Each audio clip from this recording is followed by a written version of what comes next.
J'ouvre un nouveau projet que j'appelle TP2, modèle vierge. Je valide la fenêtre.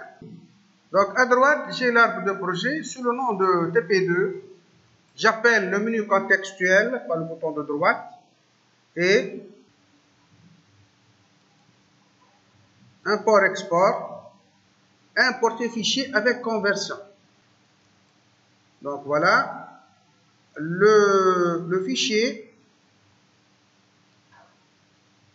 un serre de cheville renforcé, JS, je le sélectionne et ouvrir.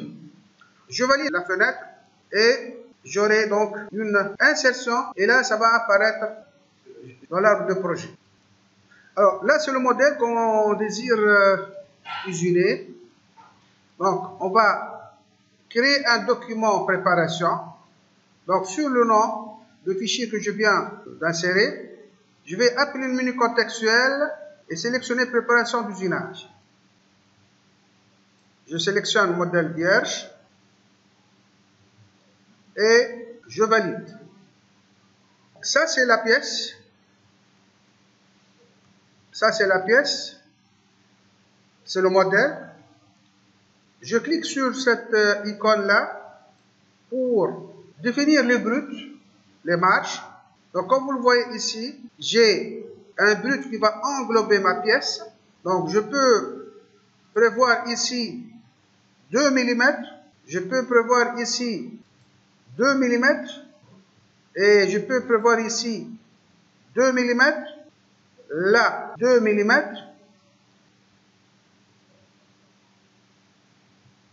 Ici, je peux prévoir 2 mm. Et là, je garde 5 mm. Je valide. J'enregistre ce document et je le ferme. Dans l'arbre de projet, un fichier de préparation et un fichier modèle. Okay? Je m'assure que les deux documents ne sont pas suivis de l'étoile, sinon j'enregistre. Je peux aussi fermer le modèle, le document modèle. Sur le nom de projet, j'appelle le menu contextuel. Quand je dis appelle le menu contextuel, par le bouton de droite. L'appel de menu contextuel et je sélectionne usinage. Dans ici le nouveau document usinage, je sélectionne modèle vierge et je valide. Je bascule dans le document que je viens d'ouvrir. Okay? Alors par défaut, il va hériter du nom usinage 1. Vous peut-être usinage 2, peut-être usinage 3. Alors là, je vais l'appeler OP1. Et je valide par Enter. Donc, déjà, il est suivi de l'étoile pour dire qu'il n'est pas enregistré. Dès que je l'enregistre, l'étoile va disparaître. Bien. Mon document usinage à présent, comme vous le voyez ici, les icônes sont différentes. Donc, préparation, modèle et usinage. Dans le document usinage, j'ai ici une machine par défaut. Je peux cliquer ici pour changer le nom, pour changer la machine, ou bien venir ici dans équipement. Je clique sur équipement. Hein? Je clique sur équipement et je sélectionne la machine. Je sélectionne la machine. Bon, j'aimerais bien ouvrir une parenthèse. Si, comme on est dans une plateforme CFAO, dans une plateforme quoi? CFAO. Alors, mademoiselle, comme on est dans une plateforme CFAO, je peux basculer dans la CAO, comme je peux rester dans la FAO. Alors, si vous n'avez pas ces icônes comme moi ici, vous avez peut-être ici quelque chose qui est modifié. Par exemple, quand je clique ici, je bascule dans la modélisation. Quand je bascule de nouveau, quand j'appuie de nouveau, je bascule de nouveau à l'usinage. Et dans l'usinage, je peux créer par exemple des esquisses. Par exemple, des trajectoires d'outils. Donc, je peux sélectionner ça ici. OK? Donc, je peux faire esquisse. De toutes les façons, quand j'ai ici modélisation, je ne vois pas équipement, puisque on est dans la modélisation. Si vous n'avez pas, toutefois, lorsque vous avancez dans le travail, vous ne trouvez pas l'icône que vous cherchez, assurez-vous que vous êtes bien dans l'usinage. OK? Bien, on est dans l'usinage, dans équipement, je sélectionne l'icône sélectionner machine. Ça bascule donc dans une fenêtre et j'ai toute une panoplie de choix. Je sélectionne la machine que je veux. Alors là, j'écris SAB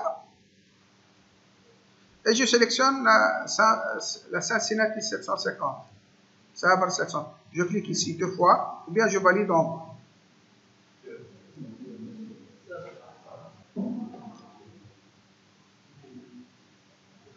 Si votre bibliothèque n'est pas installée, alors vous pouvez changer la machine par la NC machine, celle-là. Bon, la seule différence dans ce cas-là, c'est lorsque vous générez les trajectoires d'outils, vous ne pouvez pas voir les collisions. Si des collisions, il y en a. Vous ne pouvez pas vous mettre dans les conditions de travail, vous ne pouvez pas voir les limites de la machine, mais de toute façon, tout ce qui est trajectoire par rapport à l'origine programme que vous allez sélectionner sera exécutable sur la machine, sur une machine à 3 axes. Donc, je reviens ici à la machine. Je peux cacher la machine par là. Je peux la faire apparaître. Sinon, dans le petit triangle à côté, j'ouvre affichage et je sélectionne ce que je veux afficher. Pour moi, je vais cacher tout sauf la table. Et je valide. Alors, comme vous le voyez, la table, c'est dans le plan XY. Ou plutôt, le plan XY est dans la table de la machine. Voilà. Alors, aujourd'hui, on va travailler sans insertion d'éléments standards tels que les taux. On va travailler directement sur la table. Plus tard, on va voir comment insérer un outillage. Alors, enregistrer notre document. Alors, ici, j'ai une machine, mais je n'ai pas de pièces à usiner. Alors, le modèle, enfin, ce n'est pas le modèle, le document préparation, je le sélectionne et je le glisse et je le dépose dans la zone de travail. Je le glisse et je le dépose. Et je valide. Alors, mon document, mon modèle de préparation vient de s'insérer, mais d'une façon aléatoire. Maintenant, on va donner des contraintes pour pouvoir faire les usinages. Je fais un zoom ici. Nous, on va, rappelez-vous, l'usinage. On a dit qu'on va faire l'usinage de cette surface-là avant tout. Hein, de cette surface-là. Hein, okay? Donc, il faut que cette surface-là soit en face de l'outil. Ou plutôt, la normale à cette surface-là soit confondue avec l'axe Z. Donc, ce plan-là, ça va être parallèle au plan de la table. Donc, je le sélectionne. Et je vais le placer ici, sur la table. Alors, on peut ajouter, par exemple, ici une distance.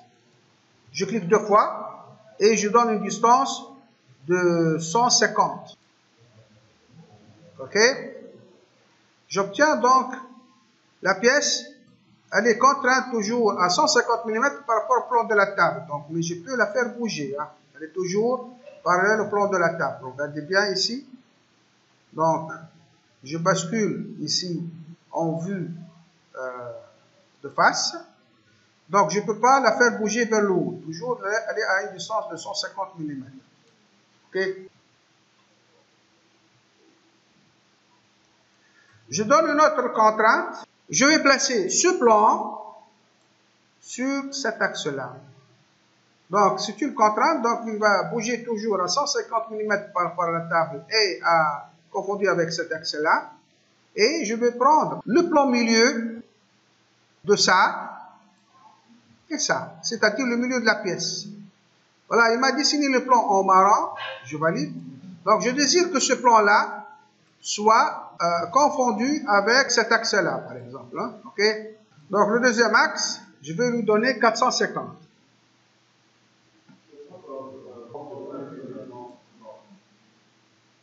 Je valide le positionnement et j'aurai un positionnement comme vous le voulez. À présent, je peux cacher la table et m'intéresser à la pièce seule. À la pièce à usiner, bien sûr. Cette punaise-là, quand elle est verticale, ça veut dire que je garde toujours la fenêtre usinage ouverte. Pour agrandir un peu la zone graphique, je peux la rendre horizontale pour la cacher momentanément. Quand je veux voir l'usinage, je mets le curseur de la souris sur cette icône-là. Alors, là, comme vous le voyez, l'objet programme, il a été choisi par défaut ici. Alors, moi, je ne veux pas l'objet programme là. Donc, je sélectionne par le bouton de droite l'objet programme, éditer. La fenêtre ici, c'est un positionnement automatique. Je décoche positionnement automatique. Quand je décoche positionnement automatique, je dois mentionner le point d'origine. Alors, le point d'origine programme, je peux le placer ici, tout simplement, ou bien le placer dans la diagonale au milieu. Si, par exemple, je veux le placer dans la diagonale au milieu, je sélectionne ici sur cette icône-là, ce bouton-là, et je sélectionne point milieu. Point milieu de ce point et de ce point. Donc l'origine, il va le placer ici. Hein. Il va le placer ici, je valide.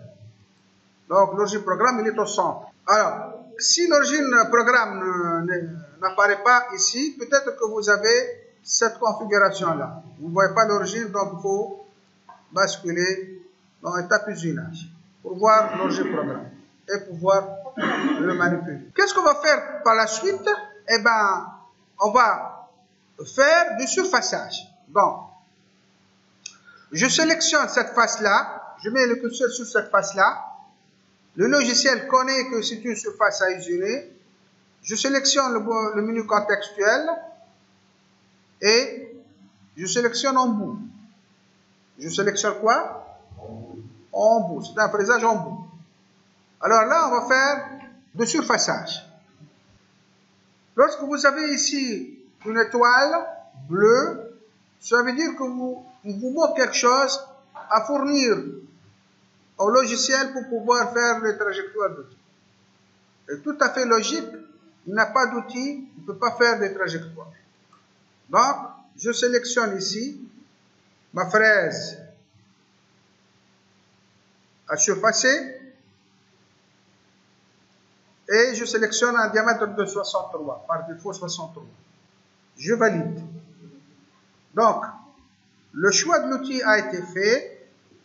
Dès que le choix a été fait, vous avez des trajectoires et une zone de travail qui apparaît à l'écran. Peut-être que vous n'avez pas la même chose que moi. Alors, ça veut dire quoi ici? Que vos paramètres d'usinage ne sont pas comme les miennes. Alors, on va le faire ensemble maintenant. Les conditions de coupe, d'abord, les conditions de coupe, je clique sur cette icône-là. Il les a choisies par défaut. Enfin, il les a choisies en fonction de l'outil que vous avez choisi ou de la matière de la pièce. Mais on peut le changer ici, par exemple. On peut mettre ici 120, par exemple, mètres par minute. Et l'avance 0,2 mm par bord. On peut changer les paramètres. Sinon, il y a des abacs ici en bas. On peut sélectionner l'un de ces abacs. Donc, par exemple, ici, fraisage. Alors, regardez bien ici. Là, quand je clique sur cette icône-là, c'est l'entité à usiner. Si je veux ajouter d'autres surfaces, il suffit de les sélectionner. Donc, ils vont apparaître ici. Comme je n'ai pas d'autres surfaces, donc je vais garder cette surface-là. Là, dans le paramètre, et là qu'on va changer un petit peu, Donc les paramètres qui sont là, il y a plusieurs paramètres à modifier. On peut, dans ce petit tableau-là, il y a des paramètres que je peux changer ici. Hein. On peut voir que la profondeur maximale est de 0,3 mm. Non, on va faire ça, une profondeur maximale de, on va dire 2 mm. 2 mm, et on va garder aussi l'épaisseur de fond pour la finition de 0,2 mm. Donc en principe, si je valide, d'ailleurs avec ça, si je valide, rien ne se passe. Il faut réexécuter. Il faut réexécuter ici, sur cette icône-là. Donc il va réexécuter, il va faire un seul passage. Je reviens aux paramètres. Si je reviens ici aux paramètres, alors je peux changer par exemple le mode d'usinage, la façon de faire l'usinage. Par exemple ici en avalant, je peux le rendre en opposition. On va garder en avalant, mais on peut voir en opposition ce que ça va donner. Ok. Donc ça va changer le sens, peut-être. Donc voilà, la trajectoire a changé. Il va descendre ici, il va sortir de là. Donc, je peux revenir en opposition, en avalant plutôt. Alors, la façon de travailler, c'est par contournage successif. Je peux faire ça par collet-maçon ou par balayage. Ou volumineux. Donc, on va prendre par balayage. Par balayage, vous avez ça. Et par balayage, regardez bien. Vous avez ça comme trajectoire. Donc, on va revenir ici à dépassement. Sur longueur de balayage, vous avez ici 31,5. 31,5, c'est le rayon de l'outil. Ok? C'est le rayon de l'outil. C'est tout à fait logique qu'il va attaquer avant, c'est-à-dire le centre de la fraise. Le centre de la fraise va se placer ici, avant la face brute de 31,5 mm. Si vous prenez par exemple ici 0, si vous prenez 0, ça peut être un danger dans la mesure où vous descendez en pleine matière. Regardez bien.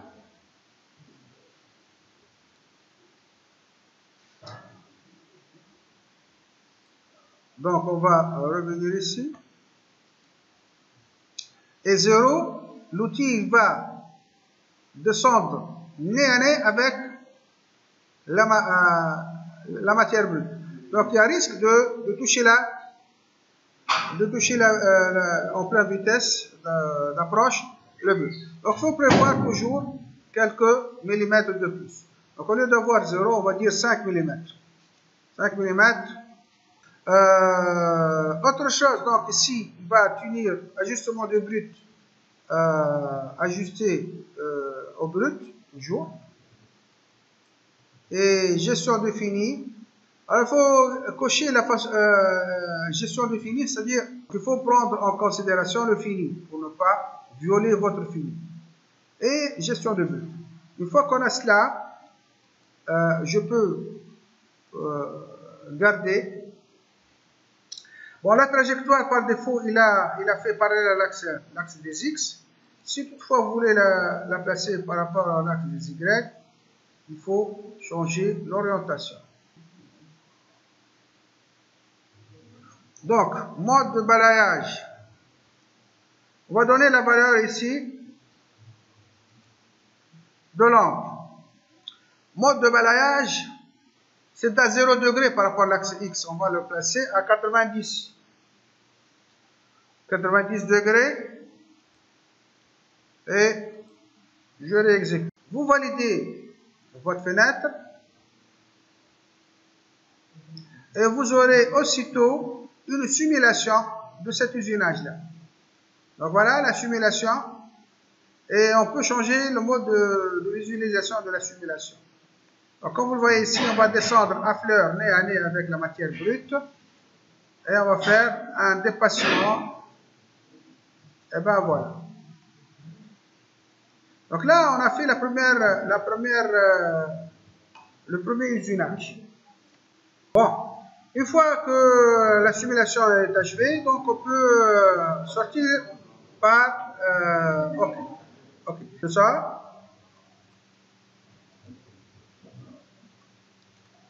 Alors, on peut faire la même chose en finition maintenant. OK?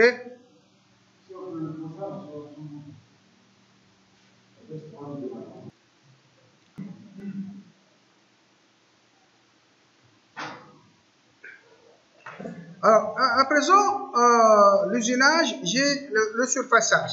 Donc, surfaçage en ébauche, bien entendu. Je peux faire un contrôle C et un contrôle V. Cela veut dire quoi ici? Que je vais faire la même chose. Donc, les mêmes propriétés, je vais le refaire encore. Donc, j'aurai donc un deuxième usinage en bout, mais que la trajectoire est sombre, donc il n'y a rien à faire. Parce que, logiquement, si on a prévu d'enlever la matière et de garder 2 dixièmes, et que j'ai déjà des dixièmes, donc il n'y a rien à usiner. Donc, j'entre là-dedans, je clique 2 fois dans la le deuxième surfaçage, et là, le 0,2 mm sur l'épaisseur de fond, je vais le rendre 0. Je clique 2 fois ici et 0. Je peux le faire dans paramètres aussi. Hein. Je valide. Là, j'ai 2 usinages. Supposons que j'ai fait le nécessaire pour la reprise de la pièce dans l'opération suivante. OK?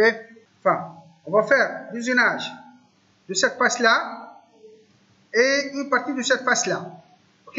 On doit les faire maintenant parce qu'on va reprendre la pièce sur ces surfaces-là plus tard. OK? Donc, qu'est-ce qu'on va faire? Eh bien, on va basculer à la conception, étape modélisation. Basculer à modélisation. OK? Je clique sur cette icône-là et sur cette icône-là. Pour basculer ici en conception, je prends usinage 2D, enfin esquisse 2D, et je vais dessiner une ligne. Je sélectionne ligne. Alors, il me demande sur quel plan vous allez travailler. Alors, je sélectionne ce plan-là, puisque le brut est maintenant sélectionnable. Je sélectionne ce plan-là et je valide. Cela veut dire que je veux dessiner sur ce plan-là. Alors, je vais faire une ligne qui va commencer, par exemple, là, qui va se terminer là. Pour ne pas faire de contraintes, hein, pour ne pas faire de contraintes. Par la suite, cette ligne-là, je vais la faire déborder un petit peu là et là. OK? J'ajoute une contrainte. J'ajoute une contrainte entre ça et ça. Une contrainte de 5 mm. De la même chose, de la même façon, je vais faire une contrainte entre ça et ça. Une contrainte de 5 mm. J'aurai un débordement de 5. C'est l'esquisse numéro 1. Je valide. Je peux faire la même chose, une autre esquisse, sur ce plan-là, de la même façon. Et cette fois-ci, c'est une ligne qui commence là et qui se termine ici. Je vais ajouter des contraintes ici. Alors, les contraintes. J'ajoute les contraintes entre ça et ça. Une contrainte de 5 et une contrainte de 5 ici. OK. Je valide et je valide l'esquisse numéro 2. J'ai donc 2 esquisses qui sont représentées en jaune parce que là, j'utilise le jaune. Vous, peut-être, vous avez d'autres couleurs. Alors, j'ai bien dessiné 2 lignes. 2 lignes séparées. Ce n'est pas la même ligne, ce n'est pas la même esquisse. Hein. OK? On va rebasculer dans l'usinage. On va sélectionner l'esquisse numéro 1 par le bouton de droite, usinage par le fond. On n'a pas de trajectoire d'outil. On n'a pas de... Pourquoi on n'a pas de trajectoire d'outil?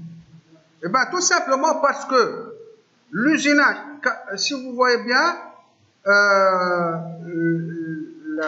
le traçage de l'esquisse se fait sur le plan du brut. Et cette surface-là a été usinée d'ailleurs. Et donc, il n'y a rien à usiner, il n'y a pas de matière. Là-bas, il n'y a pas de matière. Mais nous, on va descendre dans la surépaisseur jusqu'à ce qu'on atteigne cette surface-là, en bas. OK? Alors, on va mesurer d'abord, on va mesurer la distance. On va mesurer la distance entre cette ligne-là et cette ligne-là. Donc, c'est la distance, j'ai dit, entre cette ligne-là et cette ligne-là. Donc, c'est une distance de 49,7. OK? 49,7. OK? Donc, ce que je dois faire, ce qu'on doit renseigner au logiciel, c'est que la surépaisseur de fond sera une surépaisseur de moins, on va dire moins 50. Moins 50. Ça veut dire quoi, moins 50? Qu'on va aller de cette ligne-là, de cette ligne jaune, jusqu'à cette position-là, cette altitude-là, moins 50. Parce que, ici, vous avez moins 49,7, j'ai ajouté 3 dixièmes. On va donner un outil, une fraise de taille, de diamètre 20.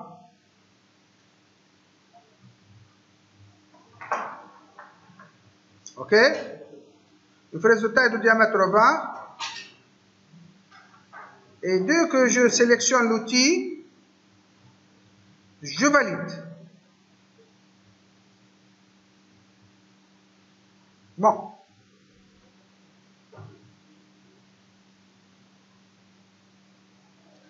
Il n'y a pas d'usinage, pourquoi, d'après vous?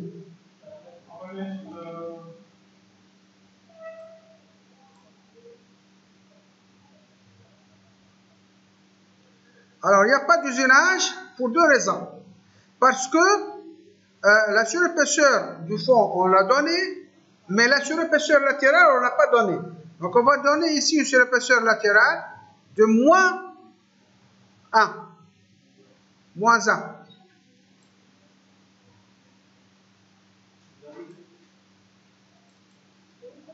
De moins 1. Je réexécute et j'aurai des trajectoires. Et je valide. Donc, ici,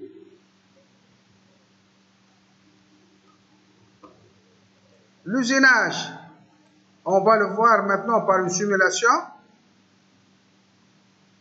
Donc, on va descendre là. L'outil va descendre. Il va faire. Alors, la prise de passe axiale, on peut l'augmenter comme on peut la garder. Hein? Alors, on va faire la même chose.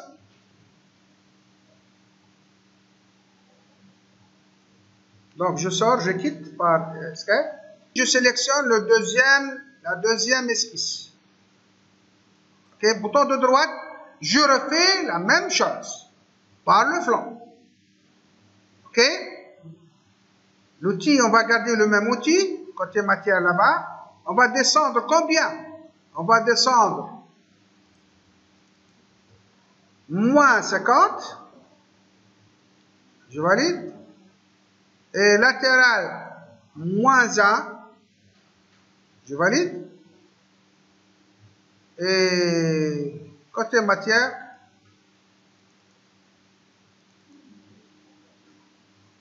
voilà. Je sélectionne tout cela et je valide. J'aurai un usinage. Alors, comme le deuxième usinage ne va pas descendre jusqu'au mort si j'ai des morts par hasard ici en bas, je veux que cet usinage-là ne va pas aller jusqu'au mort. Donc, qu'est-ce qu'on va faire? Eh bien, tout simplement, qu'est-ce qu'on va faire? Eh bien, tout simplement, la surépaisseur du fond ici, ça sera moins 20. Moins 20 uniquement. Je valide. Bien.